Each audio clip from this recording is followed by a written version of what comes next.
All right, hello and welcome back to the podcast. There are a couple things that I just want to address really quick. One of them is that I am in our new basement setup, and there might be the occasional weird sound popping out just because the furnace is right off to the wall, like off to my right. So um, if you're watching the YouTube video of this podcast, then you will see that I'm like pointing at the wall, but the furnace is over there. So if it does turn on, then you'll probably hear this sound. Doesn't matter. Let's get into it. This episode, I actually want to share a story. I have been inspired by one of my good friends and mentors to just kind of open up and share some of like how I got here. And so that's exactly what I'm going to do. And so basically, what wound up happening was early in January of 2023, I had really been feeling very defeated. I had been very just not too excited about where I was. I was about to go on a trip to the Bahamas. Penelope was 6 months old, and so I had to do a lot of, like passport things. But that aside, I really was just not in a place of like pure happiness. And so I was like, oh, well, if I just keep building my business, if I keep doing this, if I keep trying, then it'll all kind of work out. And well, there is something to be said about that, but at the same time, it's not always just about like pushing, pushing, pushing, pushing, pushing. There definitely has to be an alignment there. At the time, I was going in the content and marketing direction, and not that I don't know about it, but I just really didn't have much experience in that world. I didn't really have a story. Like, the story that kind of got me there was the fact that I was, learning from a sales mentor, and I went viral on TikTok, and everybody kept asking me how I went viral on TikTok. It's not really like I have an experiential story. It's like I really don't have any proof or evidence to get me where, like, to bring me to a point of authority.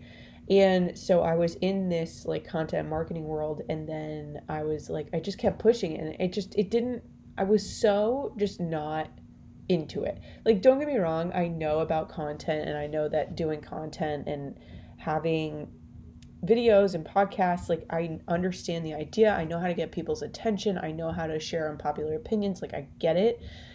But it just wasn't lighting me up. And so from January to March, I really tried. I gave it a good effort to create this content marketing business. And I still kept posting from March until May. But then in March, I wound up having my part time crew coaching position come back up, and I just didn't have the time or the energy to be able to create content on TikTok like I knew that I had to if I wanted to see myself go places. So I just kind of like stopped putting the pedal to the metal. Like, I stopped pushing on the gas. And in May, I just completely forget it. I completely abandoned everything. And I was kind of just going in this coaching direction with crew, and I had my job, my full time job. And I really didn't have much else going on. But what I did have was this newfound sense of direction because of what did happen in March of 2023. And so that's really, this story is what I really want to share with you. And we're going to get really vulnerable. We're going to, share some things that I don't necessarily know how it's going to bode over, but it is for the best to kind of give you a little bit more context as to the whole financial journey and how I ended up where I am now and what kind of sparked that. And so March of 2023, I started looking at houses. I started looking at houses and condos. I moved in with my mom May of 2021. So I had been living with my mom for almost 2 whole years. And, oh, I'm sorry, no, May of 2022. I had been living with my mom for almost 1 whole year. Sorry. I keep like Penelope's birth year, it always kind of like fucks me up because I was like super hormonal. Anyways, so I had been living with my mom at that point for almost a whole year. And so in March of 2023, I was like, I'm going to fucking move out of this house. I'm going to do it. We're going to find a place to live. Like, I'm going to do it. We're going to move out, and we're all going to be together. keep in mind, March of 2023, Tommy and I were separated. Okay. That's another big thing going into this whole story. Tommy and I were not living together. He was not living with me at my mom's. He was living in a room with one of his friends. He was renting a room. And it was hard. We were separated.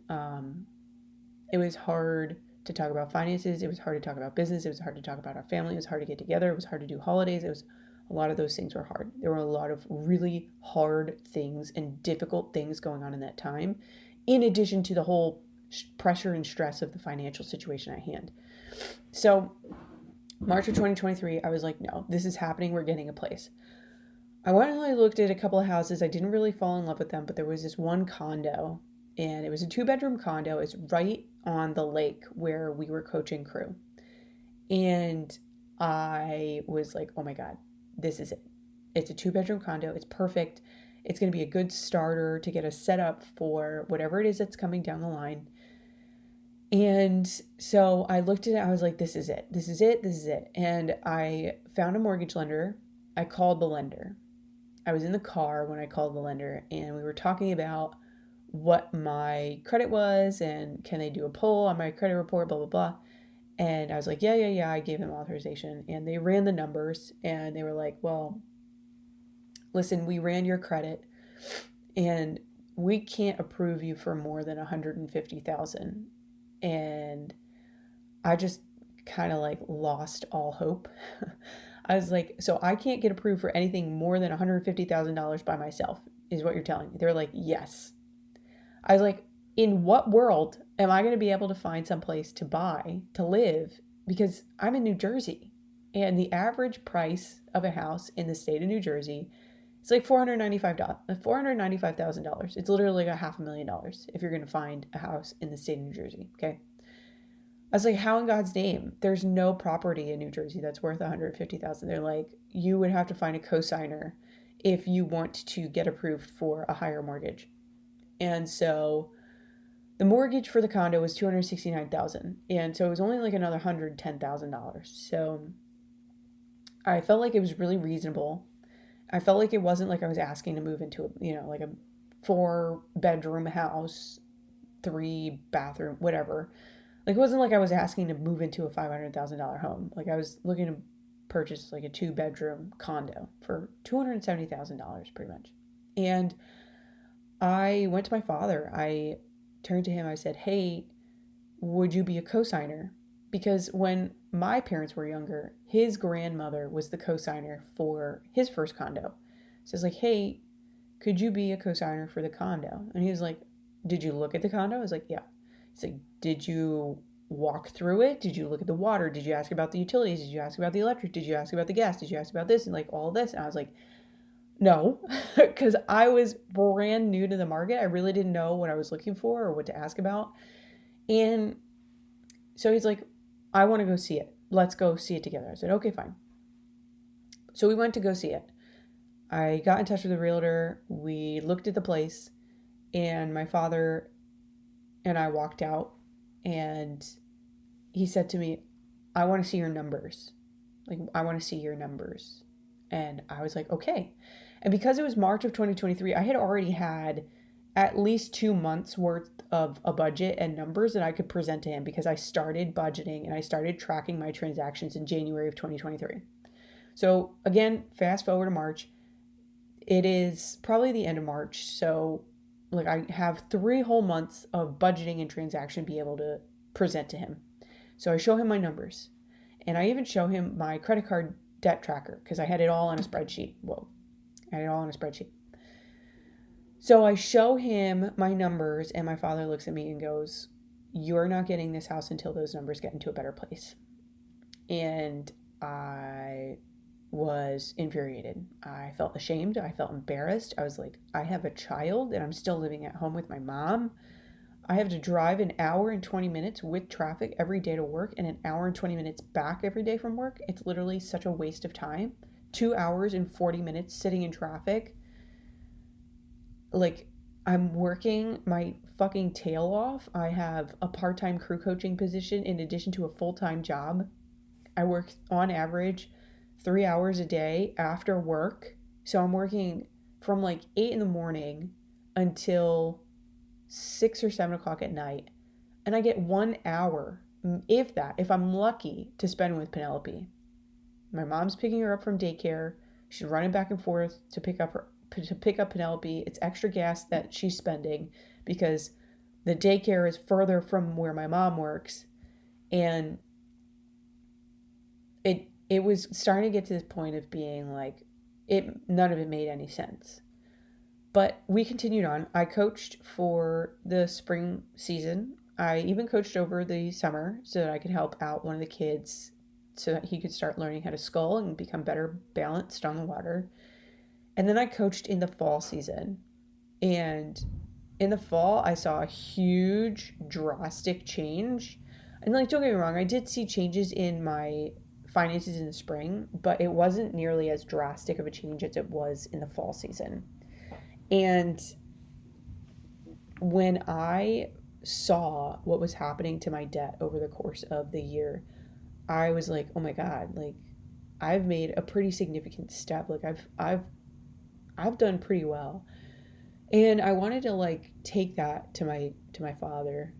But what wound up happening was I wound up getting a really big bonus for the Christmas holiday season at work. And I kind of just like set that aside. I just kind of took the holiday season there in December to really just like look at what I've accomplished and to kind of like, I was just kind of like in shock. It was just kind of like numbers, right? Like to me, it didn't register that I could even take that and turn it into what I'm turning it into now, which is this massive debt payoff journey, this like platform. This is like it's my proof. It's my proof to go in this direction. I didn't even realize that, accounting, I started taking an accounting class in October of 2023, and I took that class. I'm signed up for the spring semester. So I start in March of 2024 for accounting 2.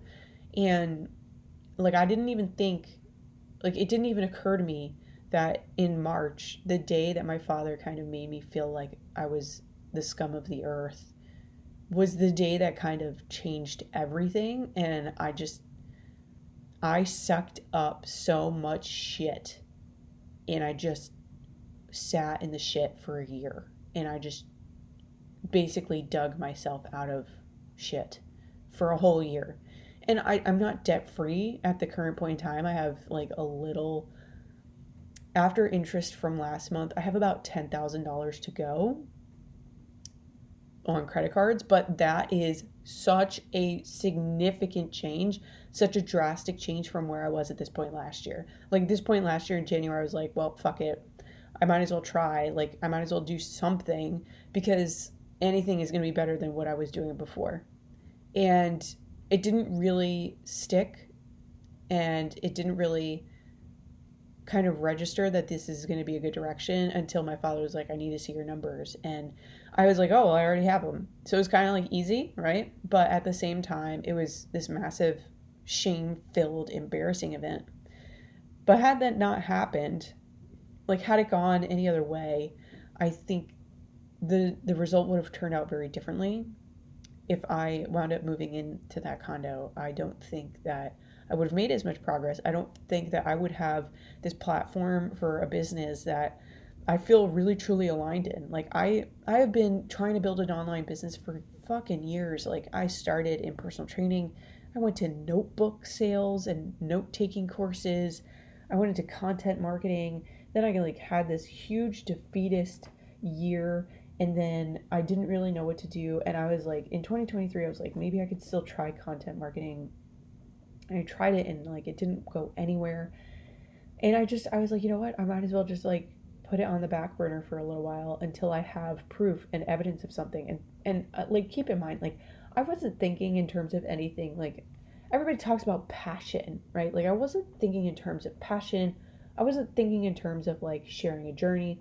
All I was thinking about was just get myself out of this hole, get myself out of this feeling, and then reassess at a later point in time, like at a future point in time. And that's exactly what I did. And I think It played out for the best, obviously, but at the same time, it it comes from such a hard place. Like, nobody ever wants to talk about living with their parents. Nobody wants to talk about, you know, feeling like a fucking dunce, like nobody wants to talk about these things. Nobody wants to bring light to them. And that's why I said it's going to be like a vulnerable story, because people people think that you could just get whatever you want the like way that you're like it's supposed to happen this way. Like, I'm supposed to be able to do it by myself. Says who? Who said you were supposed to do it by yourself? Like, who wrote that narrative? Who created that story? That's just what the media portrays. That doesn't mean that it's true. You don't know what people were actually going through. You don't know what people actually had to do. Not until they open up and tell you about it. And people are sitting here, they're like, oh, you're such a snob, or you're so privileged, or you're rubbing it into everyone's face. And that's not it. I had to make a lot of sacrifices. My family wasn't together for the whole first year of my daughter's life. That's hard. Do you know what it's like to like be a single mom with an infant, and you have people who are there, but they're not actually physically there, and they want to be there, but they can't be there? Like, it's a difficult thing. And there were a lot of other circumstances that played into this whole situation and scenario, don't get me wrong, but it doesn't make it any easier. It doesn't make it any easier when you're not getting help from those people. It doesn't make it any easier when, things are literally all on you all of the time. It doesn't make it any easier when you have hospital collections agencies down your throat. It doesn't make it easy. So I wanted to share that because I had a friend share a vulnerable story earlier on this week, and I felt like it was going to be a good pattern to start working on from this point going forward. So thank you for tuning in. Thank you for listening, and let me know if you have any takeaways from this episode, what they are. You could take a screenshot, tag me on social media, Instagram, YouTube, TikTok, the things. And until then, I will talk to you soon.